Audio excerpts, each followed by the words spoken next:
दोस्तों, आज हम बात करेंगे एक ऐसी एक्ट्रेस के बारे में जो खूबसूरती के मामले में लगभग सभी एक्ट्रेसेस को टक्कर देती है, तो एक्टिंग के मामले में सलमान खान से भी 4 कदम पीछे हैं। हम बात कर रहे हैं कैटरीना कैफ के बारे में। कैटरीना कैसे इंडिया आई और कैसे वो हिंदी और एक्टिंग न जानने के बावजूद सुपरस्टार बन गई, इस वीडियो में हम बात करेंगे इसी बारे में। कैटरीना का जन्म हुआ 16 जुलाई 1980 को ब्रिटिश हांगकांग में। कैटरीना कैफ टोटल 8 भाई बहन हैं। 3 बड़ी बहनें हैं तो 3 छोटी। एक बड़ा भाई है माइकल। कैटरीना के पिता एक ब्रिटिश बिजनेसमैन थे और मूल रूप से एक कश्मीरी थे जो कई दशक पहले कश्मीर से विदेश जाकर बस गए थे। पिता का नाम मोहम्मद कैफ है और माता का नाम सुजैन, जो कि एक अंग्रेजी वकील हैं और सामाजिक कार्यकर्ता हैं। उनका अपना एक एनजीओ है। कैटरीना कैफ के माता पिता का जब तलाक हुआ था तो तब कैटरीना बहुत छोटी थी। इसके बाद सभी बच्चों को इनकी मां ने अकेले ही पाला। हालांकि उन्होंने भी इसके पिता से तलाक के बाद दूसरी शादी कर ली थी। कैटरीना ने 2009 में एक इंटरव्यू में बताया था कि वो अपने पिता से कभी भी संपर्क में नहीं रही, यानी इनकी मां ने इनको और सभी बच्चों को अकेले पाला और कैटरीना अपने पहले पिता से कभी भी संपर्क में नहीं रही। कैटरीना ने बताया कि बचपन में कई अलग अलग देशों में रही, क्योंकि कई अलग अलग देशों में इसके फादर का व्यापार था, तो इसे अलग अलग देशों में रहने का मौका मिला। इसी बहाने बचपन में अलग अलग देशों में रहना पड़ा था इसको, तो इसकी इसीलिए पढ़ाई, इन सारे भाई बहनों की पढ़ाई किसी स्कूल में नहीं हुई, बल्कि होम ट्यूटर के द्वारा घर पर हुई थी। कैटरीना कैफ ने अगर स्कूल की बात की जाए तो इसने क्लास 3 तक पढ़ाई की है सिर्फ। कैटरीना कैफ जब 14 साल की थी तो उसने एक ब्यूटी कॉन्टेस्ट में हिस्सा लिया था। कॉन्टेस्ट जीतने पर उसने अपना पहला मॉडलिंग असाइनमेंट भी साइन किया, जो कि एक ज्वेलरी का था। इसके बाद कैटरीना ने प्रोफेशनल तरीके से मॉडलिंग शुरू कर दी। कई अलग अलग कंपनियों के लिए मॉडलिंग की और लैक्मे फैशन वीक में सबसे आगे मुख्य रूप से दिखाई देने लगी। ऐसे एक फैशन शो के दौरान कैटरीना को फिल्म निर्माता कैजाद गुस्ताख ने देखा और साल 2003 में उसे बूम नामक फिल्म के लिए साइन किया। बूम फिल्म आप सभी को याद होगी, जिसमें अमिताभ बच्चन थे, गुलशन ग्रोवर थे और साथ में जैकी श्रॉफ थे, जिसमें कैटरीना ने काफी ज्यादा एक्सपोज किया था। इस फिल्म के दौरान ही कैटरीना को कई और फिल्मों के ऑफर आए, कुछ तमिल फिल्मों के ऑफर भी आए और साथ में कुछ मॉडलिंग के ऑफर भी आने लगे। शुरुआती कई फिल्में बैक टू बैक फ्लॉप साबित हुई, तो निर्माताओं ने कैटरीना को फिल्मों में लेना बंद कर दिया। हाल ये हो गया था कि जो फिल्में कैटरीना के पास थी ऑलरेडी, उनमें से भी उसे दूसरी हीरोइंस के साथ में रिप्लेस किया जाने लगा। हालांकि कैटरीना ने उस दौरान कई साउथ की फिल्मों में भी काम किया था, लेकिन वो फिल्में भी असफल साबित हुई। फिल्मों में न लेने का जो सबसे बड़ा कारण बॉलीवुड में बताया जाता था, वो ये बताया जाता था कि इसे हिंदी नहीं आती। तभी कैटरीना कैफ पर नजर पड़ी अपने भाईजान की। न खुद को एक्टिंग आती है और न कैटरीना को एक्टिंग आती है। बस यहीं से सल्लू को उसमें अपनी बहन नजर आई, अपने जैसी दिखी और कर दिया कास्ट फिल्म मैंने प्यार क्यों किया में। बदकिस्मती से फिल्म हिट हो गई। कैटरीना चुलमान को भा गई। अब चुलमान वहाँ पर अकेला था, ऐश्वर्या राय के प्रेम का मारा था उस दौरान, तो कैटरीना उसे पराई दुनिया में कहते हैं अपनी सी लगी। उसके बाद दोनों का अफेयर शुरू हो गया। कैटरीना जानती थी उसे न हिंदी बोलनी आती है और न सलमान खान की तरह एक्टिंग करनी आती है। कैटरीना को सलमान की जरूरत थी और सलमान को कैटरीना की। इसके बाद कैटरीना को फिल्में मिलती चली गईं यहाँ से, जब उसने सलमान खान से दोस्ती की और जितनी भी फिल्में थी सारी बड़े एक्टर्स के साथ फिल्में थी। आप इसकी शुरुआत की जितनी फिल्मों को गौर से देखो तो वो सैफ अली खान के साथ थी। अक्षय कुमार खुद सलमान खान के साथ में बैक टू बैक फिल्में आ रही थी, तो कहने का मतलब सारे बड़े स्टार्स के साथ फिल्में थी। फेक खिलाड़ी कुमार और सलमान भाईजान के साथ में बैक टू बैक फिल्में आ रही थी, तो यहीं से अफेयर स्टार्ट हुआ अक्षय कुमार के साथ। अक्षय के साथ अफेयर की खबरें इतनी ज्यादा मीडिया में आने लगी थी कि सलमान और कैटरीना के बीच दूरी, तो दूसरी तरफ अक्षय और उसकी वाइफ ट्विंकल के बीच में खटपट होने लगी।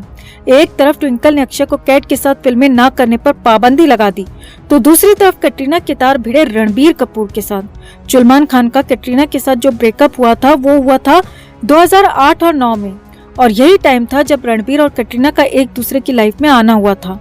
दोनों की 2009 में एक मूवी आई थी, अजब प्रेम की गजब कहानी, जिसमें रणबीर कपूर और कैटरीना कैफ एक साथ थे और दोनों का अफेयर जो शुरू हुआ था वो यहीं से शुरू हुआ था।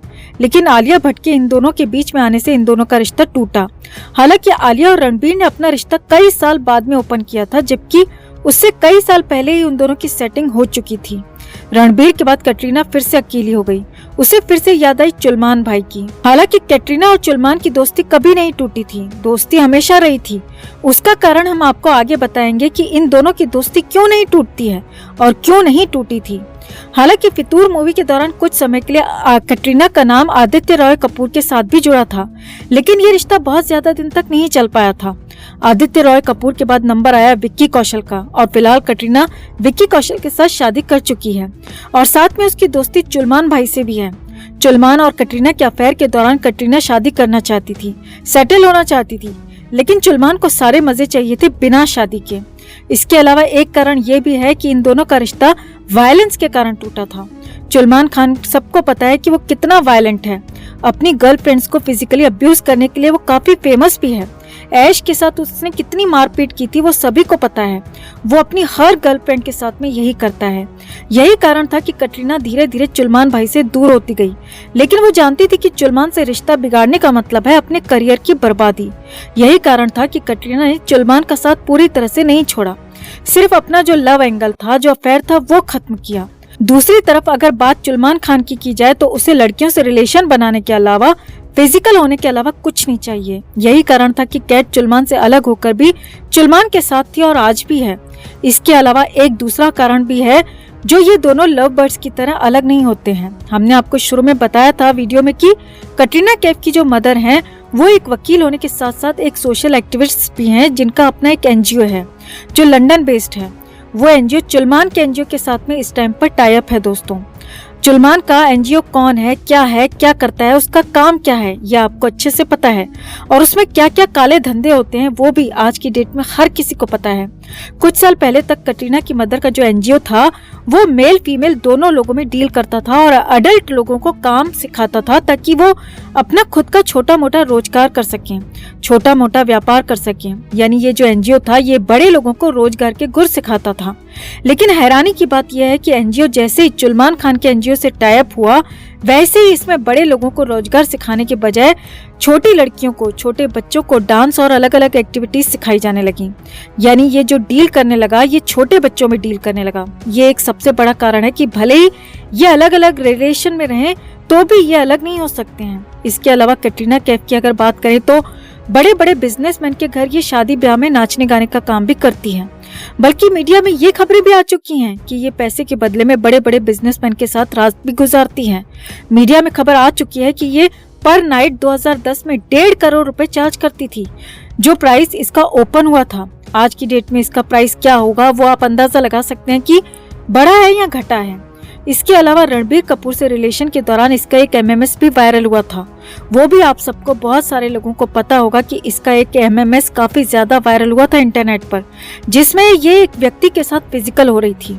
हालांकि कहा यह भी जा रहा था कि वो लड़का रणबीर कपूर था, लेकिन उसमें कुछ भी क्लियर नहीं हो पाया था। कैटरीना कैफ की आज की डेट में अगर बात की जाए तो ये one of the highest paid actress है। आज तक इसकी एक भी फिल्म ऐसी नहीं है जिस फिल्म को इसने अपने दम पर हिट कराया हो या जहां पर क्रिटिक्स ने इसकी एक्टिंग की तारीफ की हो। इनके खुद के खरीदे हुए क्रिटिक्स होते हैं, लेकिन बावजूद इसके कभी भी किसी क्रिटिक ने इसकी एक्टिंग की तारीफ नहीं की। बावजूद इसके लगातार इसको फिल्में मिल रही हैं।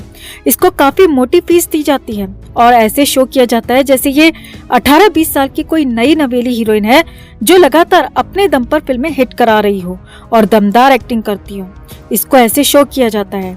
इन सब के पीछे सिर्फ एक ही वजह है और वो वजह है एनजीओ, जहाँ से छोटी छोटी बच्चियाँ कहाँ गायब हो जाती हैं कुछ नहीं पता, कहाँ उनको डिलीवर किया जाता है कुछ नहीं पता। चुलमान का एनजीओ तो ऑलरेडी इन सब बातों में इतना अंदर तक घुसा हुआ है। यही कारण है कि इसकी जो डिमांड है वो लगातार बनी हुई है और लगातार बनी रहेगी जब तक इन दिनों का ये एनजीओ है। कैटरीना के बारे में कुछ और पॉइंट्स हैं जो जल्दी हम दूसरी वीडियो में आपके साथ शेयर करेंगे। तब तक कमेंट में आप कैटरीना को लेकर अपने विचार जरूर साझा करें। वीडियो को लाइक और शेयर कर अपना प्यार और सपोर्ट भी जरूर दिखाएं। चैनल के साथ जुड़कर चैनल को सब्सक्राइब कर हमारी आवाज बने।